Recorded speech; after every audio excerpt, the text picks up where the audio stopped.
प्रबुद्धजनों को, सभी भक्तजनों को, सभी ज्ञान प्रेमियों को, सभी तत्वदर्शी जिज्ञासुओं को और सभी गीता प्रेमियों को मेरी ओर से और मेरी संस्था डूअर्स पैराडाइज फाउंडेशन के सभी सदस्यों की ओर से सादर जय श्री कृष्ण।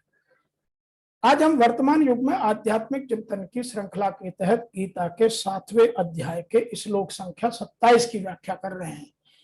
26वें श्लोक में भगवान ने अपनी सर्वज्ञता का कथन बतलाया कि मैं सभी जगह, सभी कालों में, सभी जीवों में, सभी प्रकार से, सभी परिस्थितियों में सदैव उपस्थित हूं। यह उन्होंने समझाया। लेकिन फिर भी लोग मुझे नहीं जानते, क्योंकि जिनमें श्रद्धा और भक्ति नहीं है वो मुझे नहीं जान सकते। अब श्रद्धा और भक्ति क्यों नहीं आती, इस प्रश्न का उत्तर यहां दे रहे हैं कि मुझे जो लोग नहीं जानते उनके न जानने का हेतु का कथन यहां भगवान श्री कृष्ण कर रहे हैं। तो हम सब जिज्ञासुओं को अर्जुन के साथ साथ यह प्रश्न सुनकर अपने जीवन में वह श्रद्धा और भक्ति कैसे प्रकट की जाए, उसको लाने का प्रयास करने के लिए सुगमता आ सकती है। तो यह हमारे जीवन का बहुत प्रमुख उद्देश्य है। और यह श्लोक सुनकर भी यदि हम में सुगमता की तरफ भाव नहीं पैदा होते तो फिर हम परमात्मा को पाना ही नहीं चाहते। यहाँ ऋषि वेद व्यास जी ने साफ साफ लिखा है, इच्छा द्वेष समुत्थेन द्वंद्व मोहेन भारत सर्वभूतानि सम्मोहम सर्गे यान्ति परन्तप है। हे अर्जुन, कारण है कि जो भारतवर्ष में उत्पन्न शत्रुतापन अर्जुन राग और द्वेष, इच्छा, राग का मतलब है इच्छा, ममता, कामना, आसक्ति, और द्वेष से उत्पन्न होने वाले द्वंद्व मोह से मोहित संपूर्ण प्राणी संसार में आज से नहीं, अनादिकाल से, और आज तक नहीं, अंत काल तक, अनंत कालों तक मूढ़ता को अर्थात जन्म मरण के बंधन को प्राप्त होते रहेंगे। यह बात बिल्कुल स्पष्ट रूप से कह दी। इसको मैं थोड़ा सा और स्पष्ट तरीके से समझाने की कोशिश करूं तो राग द्वेष का रूप ही द्वंद्व रूप है, और इस द्वंद्व से संसार का संबंध दृढ़ होता है। और जब संसार से संबंध दृढ़ होता है तो आदमी परमात्मा से विमुख हो जाता है। अतः मनुष्य की प्रवृत्ति और निवृत्ति राग द्वेष पूर्वक नहीं होनी चाहिए। केवल दो जीवन में काम नहीं होने चाहिए, पहला है इच्छा और दूसरा है द्वेष। तो यहां साधारण शब्दों में ऋषि वेदव्यास जी ने लिखा है, हे भरतवंशी अर्जुन, संसार में इच्छा और द्वेष से उत्पन्न सुख दुख आदि द्वंद्व रूप मोह से संपूर्ण प्राणी अत्यंत अज्ञानता को प्राप्त हो रहे हैं। In English, from the delusion of pairs caused by desire and aversion, O Bharata, all beings are subject to illusion of birth, O Harasha of thy foe. Some people are explaining in a little different manner. They are focusing these two issues in a different manner. O dissident of Bharata, O scorcher of foes, all beings are deluded at birth from opposite sensation, resulting from desire and aversion. So, main culprits are two. Number one, desire. Second one is aversion. तो हमें यहाँ यह जानना समझना आवश्यक है कि इन दोनों से कैसे छुटकारा पाए।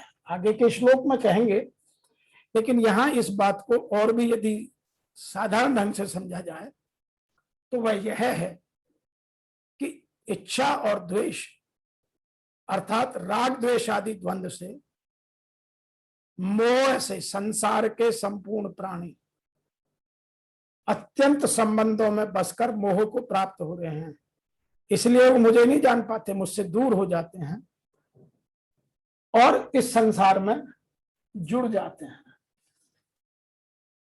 कुछ प्रबुद्ध जन इसकी व्याख्या एक और तरीके से भी करते हैं। वो कहते हैं कि जीव की स्वाभाविक स्थिति शुद्ध ज्ञान रूप परमेश्वर की अधीनता है। मोहवश मनुष्य जब शुद्ध ज्ञान से दूर हो जाता है तो वह माया के वशीभूत हो जाता है और भगवान का रुख नहीं समझ पाता या भगवान को नहीं समझ पाता। यह माया इच्छा तथा घृणा के द्वंद्व के रूप में प्रकट होती है। इच्छा मीन्स ममता, कामना, लोभ, मोह, और घृणा शत्रुता, वैमनस्य। तो यह इन दो कारणों से पैदा होती है। इसी इच्छा और घृणा के कारण मनुष्य परमेश्वर से तदाकार होना चाहता है और भगवान के रूप में कृष्ण से ईर्ष्या करता है। किंतु शुद्ध भक्त इच्छा और घृणा से मोहग्रस्त नहीं होते।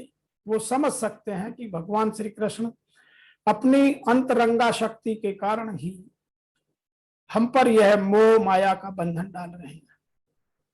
पर जो द्वंद्व और अज्ञान के कारण मोहग्रस्त है वो सोचते हैं कि भगवान भौतिक अपरा शक्तियों द्वारा उत्पन्न होते हैं, यही उनका दुर्भाग्य है। ऐसे मोहग्रस्त व्यक्ति इनमें फंस जाते हैं। अब ध्यान से सुनिएगा। मान अपमान, सुख दुख, स्त्री पुरुष, अच्छा बुरा, ऊंच नीच, हानि लाभ, आनंद और पीड़ा जैसे द्वंद्वों में रहते हुए सोचते रहते हैं कि यह मेरी पत्नी है, यह मेरा व्यापार है, यह मेरा घर है, यह मेरा व्यवसाय है, मैं इस घर का स्वामी हूं, मैं इस पद का मालिक हूं। ये सब मोह है। और जो लोग इन द्वंद्वों से मोहग्रस्त रहते हैं वो निपट मूर्ख हैं, वो भगवान को समझ ही नहीं पाते। तो यह बात इस श्लोक में स्पष्ट रूप से कही गई है। अतः हमें यह बात बहुत स्पष्टता से भगवान ने समझाई। जन्म मरण में जाने का कारण क्या है यह बतलाया।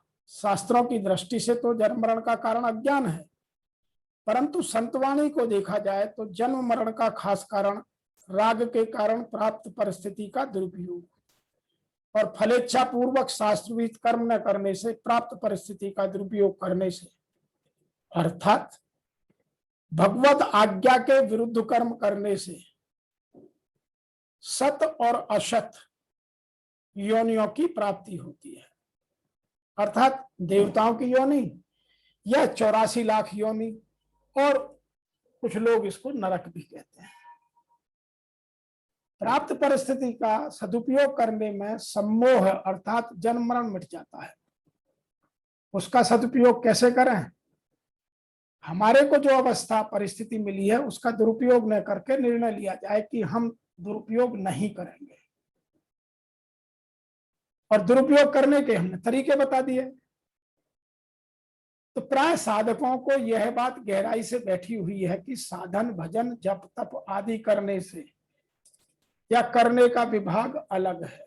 इन दो विभागों के कारण साधक भजन ध्यान आदि को बढ़ा देते हैं, पर सांसारिक काम धंधा करते हुए राग द्वेष काम क्रोध आदि की तरफ ध्यान ही नहीं जाता। प्रत्युत ऐसी दृढ़ भावना बना लेते हैं कि काम धंधा करते हुए तो राग द्वेष होते ही हैं, ये मिटने वाले थोड़े ही हैं, और इसी भावना से पूरा जीवन ग्रस्त रह करके वो अज्ञानता में डूबे रहते हैं।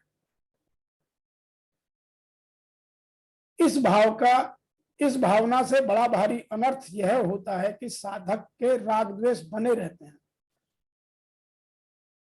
जिससे उसके साधन में जल्दी उन्नति नहीं होती। वास्तव में साधक चाहे परमार्थिक कार्य करे या सांसारिक कार्य करे, उसके अंतःकरण में राग और द्वेष नहीं होने चाहिए। काम आप कोई भी करें, काम करना आवश्यक है। बिना कर्म के भी मुक्ति नहीं है। परमार्थिक और सांसारिक क्रियाओं में भेद होने पर साधक के भावों में भेद नहीं आना चाहिए कि मैं अभी ये परमार्थ का काम कर रहा हूं और अभी मैं स्वार्थ का काम कर रहा हूं। तब आप साधक हैं ही नहीं, तब आप भोक्ता हैं।